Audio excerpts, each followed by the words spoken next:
Bonjour à tous, nous allons aujourd'hui étudier le chapitre 9 du Tanya.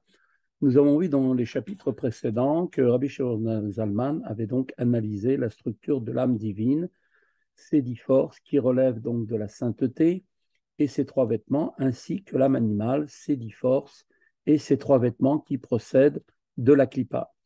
Dans le présent chapitre, il va maintenant donc nous décrire le conflit qui oppose ces deux âmes. והנה מקום משכן נפש הבעמית, הבעמית שמקליפת נוגה בכל איש ישראל ובלב. Or, le lieu de résidence, nous dit l'Admor Zaken, de l'âme animale, dérive de la klipat noga dans chaque juif, c'est-à-dire le lieu où l'âme animale, le nefesh abahamit, réside et se manifeste principalement, eh bien, il est dans le cœur, car comme il a été expliqué dans les chapitres précédents, l'âme animale est essentiellement émotionnelle et le siège des émotions est bien dans le cœur.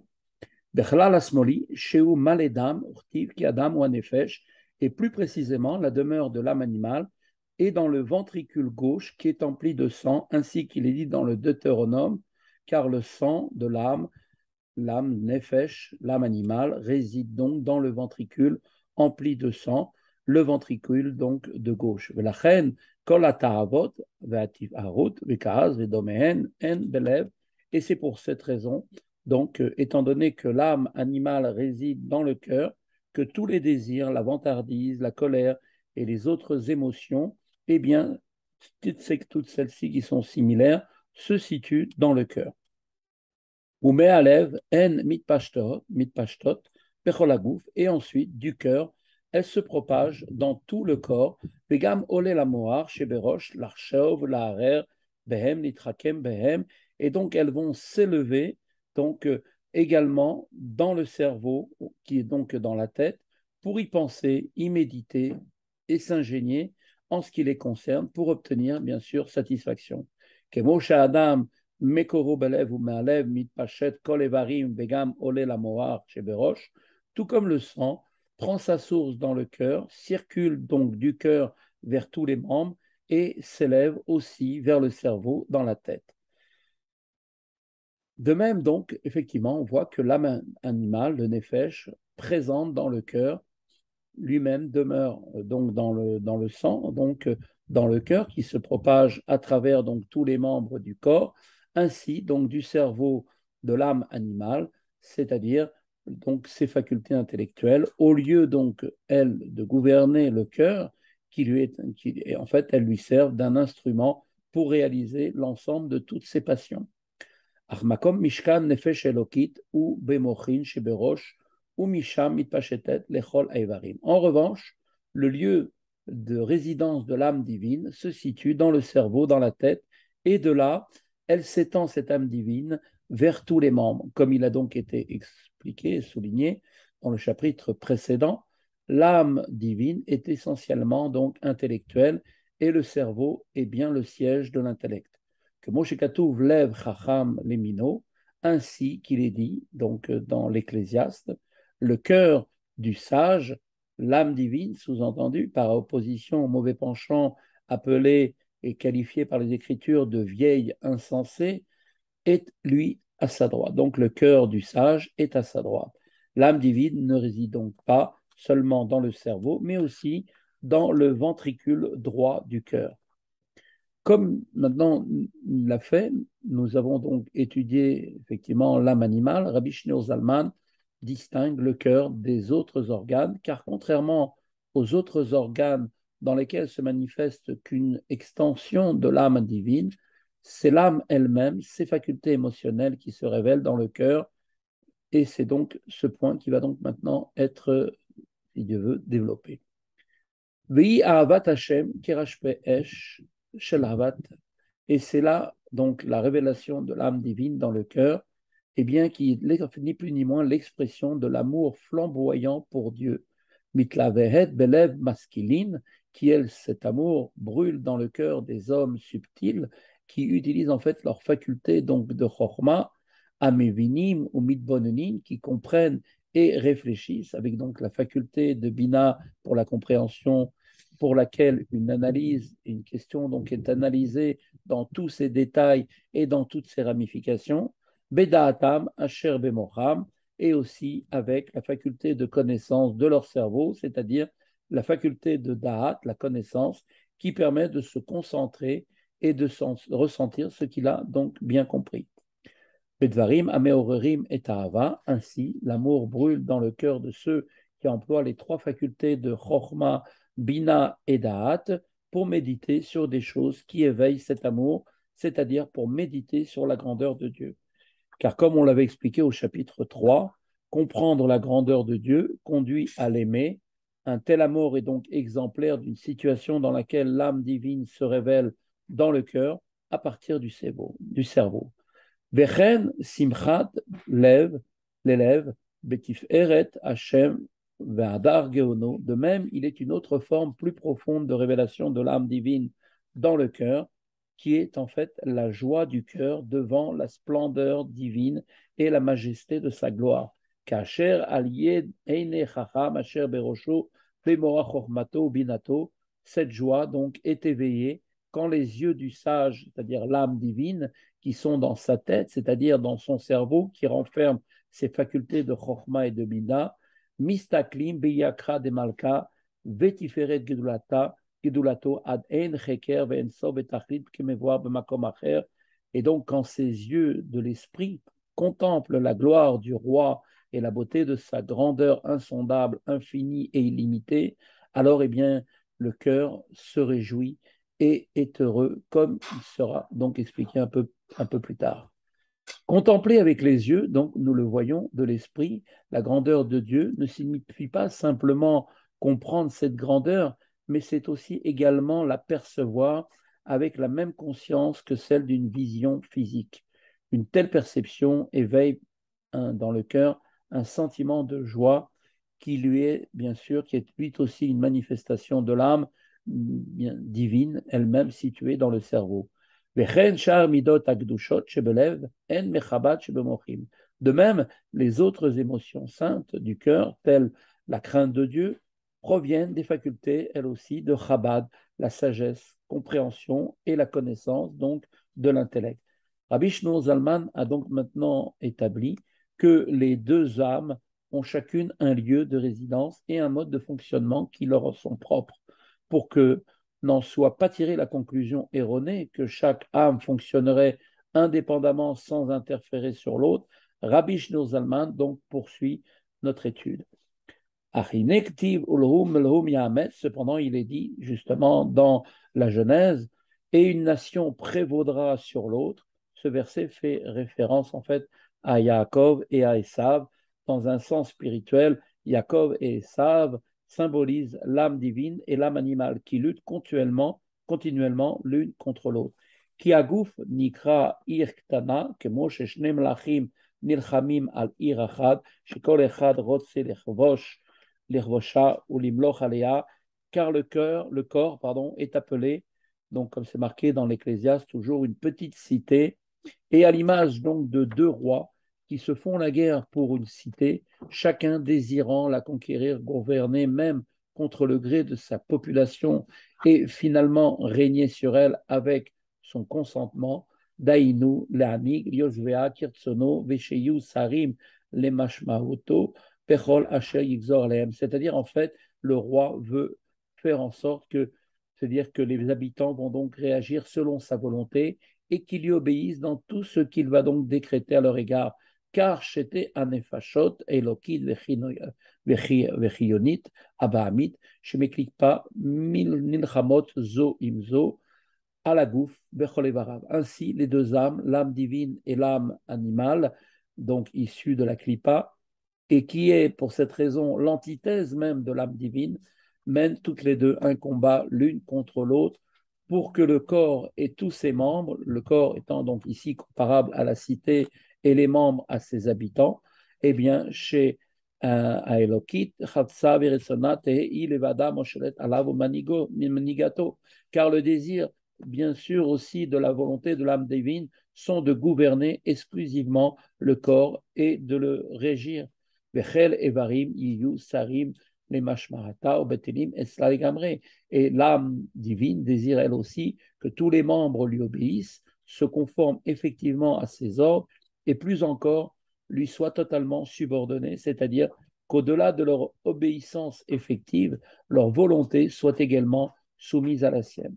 Au Merkava, Aléa, mais l'âme divine ne s'en tient pas là, elle désire de surcroît qu'il soit pour elle comme un char, c'est-à-dire que tous les membres soient complètement soumis. En d'autres termes, l'âme divine ne désire pas seulement que les membres soumettent leur volonté à la sienne, ce qui sous-tendrait qu'ils ont une propre volonté, mais qu'elles soient toutes soumises à l'âme. Son désir est plutôt que ceci n'ait pas de volonté indépendante, comme d'ailleurs un chat qui n'a pas de volonté propre et qui n'est que l'instrument de son conducteur. Veyu levush le eser bechinotea ushlosha levushea aniskarim lehil shitlabeshu kulam bevare aguf. Et donc, le but pour l'âme, c'est de faire en sorte que, en réalité, il soit un vêtement pour ces 10 facultés de l'âme et ces 3 vêtements mentionnés précédemment, donc dans le chapitre 3 et 4, c'est-à-dire que la pensée, la parole et l'action, étant les vêtements de l'âme, de sorte se revêtent donc des membres du corps. Veyu aguf kulo male mehem levadam, et que le corps tout entier soit empli d'eux, les facultés et les vêtements de l'âme divine uniquement devraient être emplis d'elle. La soumission donc du corps à l'âme divine pourrait ne pas exclure une soumission ponctuelle à l'âme animale. C'est pourquoi Rabbi Shneur Zalman ajoute la phrase « le corps entier soit empli d'eux uniquement ». Il souligne ainsi la volonté donc de l'âme divine d'avoir la direction exclusive et permanente du corps comme un instrument d'expression sans laisser la place pour les facultés et les vêtements de l'âme animale. Et que ces membres ne soient traversés par aucun élément étranger à Dieu ne plaise, en d'autres termes, que l'âme animale n'exerce absolument aucune influence sur le corps. Toutes ces expressions sont donc une description générale du désir de l'âme divine qui est d'emplir le corps tout entier. Rabbi Shneur Zalman va donc maintenant s'intéresser aux détails donc de cette soumission. Il va s'agir en d'autres termes d'identifier pour nous les membres particuliers qui permettent l'expression de chaque faculté ou bien du vêtement de l'âme divine.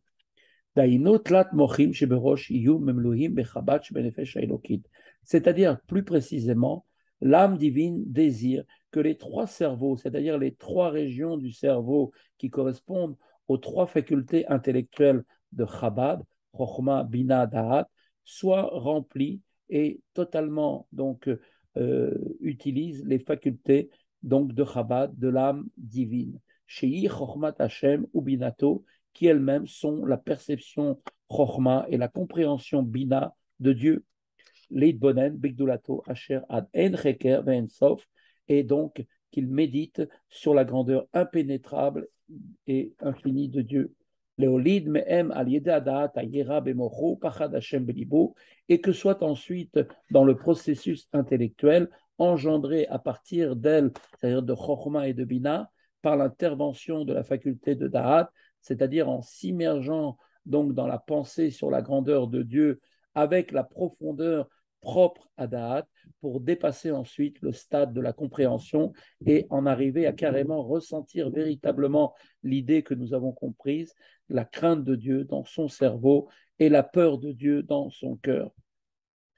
Ve'avat Hashem ke'esh bo'ara belibo kerashpe shel avat.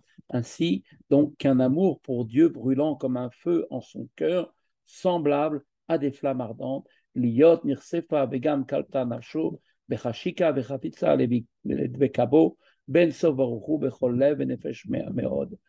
De sorte que son âme aspire et défaille avec une passion et un profond désir de s'attacher au En-Sof, béni soit-il, selon les termes du verset qui est marqué dans le Deutéronome, tu aimeras l'Éternel de tout ton cœur, de toute ton âme et de tout ton pouvoir. Bechol levavcha, bechol nafshecha, bechol meodecha. De tout ton cœur signifie que le cœur est empli d'amour pour Dieu. De toute ton âme implique que l'amour se répand au-delà du cœur, pour imprégner donc tous les membres du corps. Par exemple, le pied marche avec zèle pour accomplir une misva. De tout ton pouvoir signifie aussi que l'amour de Dieu est tel que l'on est disposé à faire preuve de ce qu'on appelle Messirut Nefesh, qui veut dire au sacrifice, même s'il fallait de soi-même, dénué de toute fin personnelle.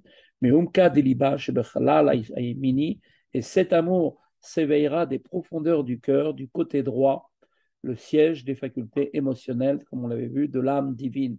Chez Yetocho Ratsouf Ava Melo Vegadouche, et donc l'intérieur du cœur sera pavé, si on peut dire, d'amour, donc comme il est marqué dans le Cantique des Cantiques, mais en outre, l'amour ne sera pas simplement à la surface du cœur, le cœur sera également lui aussi plein de cet amour qui l'emplira dans sa totalité et il en sera, si on peut dire de surcroît, débordant, c'est-à-dire que l'amour atteindra également la partie gauche par débordement du côté et des facultés émotionnelles, donc de l'âme animale qui réside, donc, dans le voir dans les mots même du Admoazaken, Pachet, Gam lechalal asmoli, leitkapia, lesitrachara, yesod amayim arayim sheba, cet amour de l'âme divine se répandra ainsi dans le côté gauche du cœur pour faire plier la citra achara, notamment donc l'élément de mauvaise eau qui est en elle l'âme animale. Shei ta'avat shemeklipat noga, c'est-à-dire qu'en fait, elle va totalement donc subjuguer, c'est-à-dire l'appétit des plaisirs qui émanent de la klipat noga, comme nous l'avons expliqué au chapitre 1er. L'élément d'eau de l'âme animale éveille toutes les formes de l'appétit, des plaisirs matériels dérivés de la klipat noga. Or, cet appétit de l'âme animale est l'équivalent du sentiment d'amour de l'âme divine pour Dieu. Les shanota ou les afecha minyane olamazé lavat Hashem. Et donc, le sentiment d'amour intense de l'âme divine pour Dieu aura donc pour effet, par ce débordement qui va donc se déverser donc du côté gauche, eh bien, de le changer, ce côté gauche, de le transformer, donc ce désir, cet appétit pour les plaisirs matériels, en un amour totalement et exclusif pour Dieu. Que Moshe Katouf, comme il est dit, Bechol Vavcha, tu aimeras l'Éternel, ton Dieu, de tout ton cœur. Beshne Yitzrecha et nos Chachamim nous disent en fait, pourquoi est-il marqué deux fois la lettre bête, alors qu'on aurait pu l'écrire qu'une seule fois? Eh bien, en fait, on veut nous montrer que l'Evavcha avec deux bêtes, en fait, donne un sens beaucoup plus implicite au sens du verset, de tous tes cœurs, sous-entendu au pluriel, avec tes deux penchants, tu aimeras l'Éternel ton Dieu, le bon et le mauvais penchant. Le mauvais penchant, c'est-à-dire l'instinct de désir de l'âme animale, peut donc lui aussi, effectivement, parvenir à l'amour du divin, et tel est le projet à son égard de l'âme divine. Rabbi Shlomo Zalman va maintenant aussi nous décrire quelle est la qualité particulière de l'amour qui conduit à un pareil accomplissement. Vaïnou. Vaïnou, c'est-à-dire, chez Yale, Veyavo, Veyegia, les Madregat Ava Rabba, Vechiba Yetira, Mi Madregat Ava Aza, Kirash Peesh, une telle métamorphose donc, du désir de l'âme animale signifie en réalité que l'on s'élève pour atteindre le niveau d'Ava Rabba, l'immense amour, un amour qui dépasse même le niveau de l'amour ardent évoqué précédemment. Ve'i anikred bekatuv ahava betanugim leitaneg al Hashem me'en olam haba. Et c'est ce niveau d'amour qui est appelé dans les Écritures, dans le Cantique des Cantiques, ahava betanugim, un amour dans les délices. Il consiste en fait à se délecter dans le divin, qui est déjà un avant-goût du monde futur, puisque la récompense du monde futur réside précisément dans le délice de la perception du divin. והעונג הוא במוח חוכמה בשכל המתענג בהשכלת השם וידעתו כפי השגת שכלו וחוכמתו. Ce délice est donc ressenti dans le cerveau qui renferme Chokhmah, la sagesse, et l'intellect, et qui se délecte de la compréhension et la connaissance de Dieu selon la capacité de son intellect et de sa sagesse. Plus fine est donc la perception, sa perception du divin, plus grand est son délice. Ve'u bechinat hamayim ve'zera, or zarua shebekdusha nefesh elokit. Ce délice est l'aspect d'eau et de graines, c'est-à-dire la lumière semée dans la sainteté de l'âme divine, המהפכת לטוב את בחינת המים שבנפש הבעמית, שמהם באו תאוות תענוגי עולם הזה מתחילה, laquelle a le pouvoir de transformer en bien l'élément d'eau de l'âme animale, d'où provenait auparavant l'appétit pour les plaisirs de ce monde. En d'autres termes, nous voyons que l'élément d'eau de l'âme animale, qui se traduisait auparavant par un désir pour tous les plaisirs matériels, eh bien, a été transformé à ce stade par l'amour du divin, de l'âme divine, et il s'exprime lui aussi maintenant en un amour pour Dieu. כמו שכתוב בעץ חיים שער נון פרק ג' בשם הזוהר, שערה נהפך להיות טוב גמור כמו יצר טוב ממש, מהסיר הבגדים הצועים ממנו שהם תענוגי עולם הזה שהוא מלובש בהם. Et comme il est écrit dans le Etz Chaim du Rabbi Chaim Vital, porte 50, chapitre 3, au nom du Zohar, le mal de l'âme animale est donc transformé en bien parfait, devenant véritablement comme le bon penchant quand il est dépouillé de ses vêtements souillés que sont les plaisirs physiques dont il était revêtu. En fait, ici, l'âme animale est une puissante force de désir, cependant cette force en tant que telle est neutre et peut donc être totalement orientée vers des horizons différents. C'est en raison de son enveloppe corporelle qu'elle est attirée a priori par les plaisirs matériels. Ces désirs sont alors donc des vêtements souillés par cette force. En la détournant des plaisirs matériels pour lui faire goûter les plaisirs spirituels, eh bien, l'âme divine va donc, si on peut dire, dépouiller l'âme animale des vêtements souillés dont il vient d'être question, pour ensuite la revêtir de beaux vêtements qui sont donc la force de désir, donc qui peut apporter alors sur les plaisirs qui relèvent maintenant pour elle aussi du divin et de la sainteté, car tel est aussi le désir, donc si on peut dire, de l'âme divine, qui est engendré par l'intermédiaire de ses facultés intellectuelles, une crainte et un amour pour Dieu, capable de changer le mal de l'âme animale en quelque chose de bien.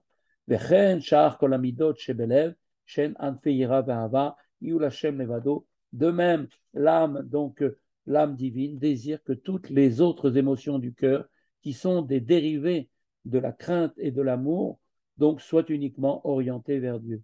Jusqu'à présent, maintenant, Rabbi Shimon Zalman a donc décrit la volonté de l'âme divine qui était de dominer l'esprit et le cœur. Il va maintenant essayer pour nous d'élargir son analyse aux autres régions du corps. בכל כוח הדיבור שבפה ומחשבה שבמוח יהיו ממלואים מן לבושי המחשבה והדיבור של נפש אלוקית לבדה. Et de même que toute la faculté de parole dans la bouche, ainsi que la pensée dans le cerveau, soit exclusivement emplie des vêtements de la pensée et de la parole de l'âme divine.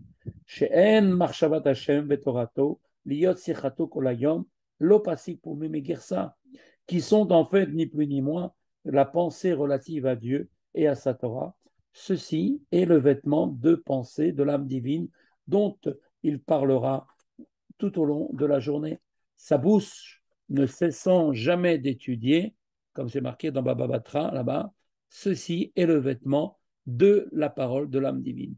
וכוח המעשה שבידיו, ששאר רמ"ח איברים יהיה במעשה המצוות לבד, שהוא לבוש השלישי של נפש אלוקית, et que la faculté d'action dans ses mains et ses 248 membres soit employée dans l'observance des mitzvot, ceci étant le troisième vêtement de l'âme divine, c'est-à-dire qu'il utilisera sa faculté d'action que pour l'observance des mitzvot. En résumé, l'âme divine désire être seule, présente, non seulement dans l'esprit et le cœur, mais aussi dans le corps tout entier.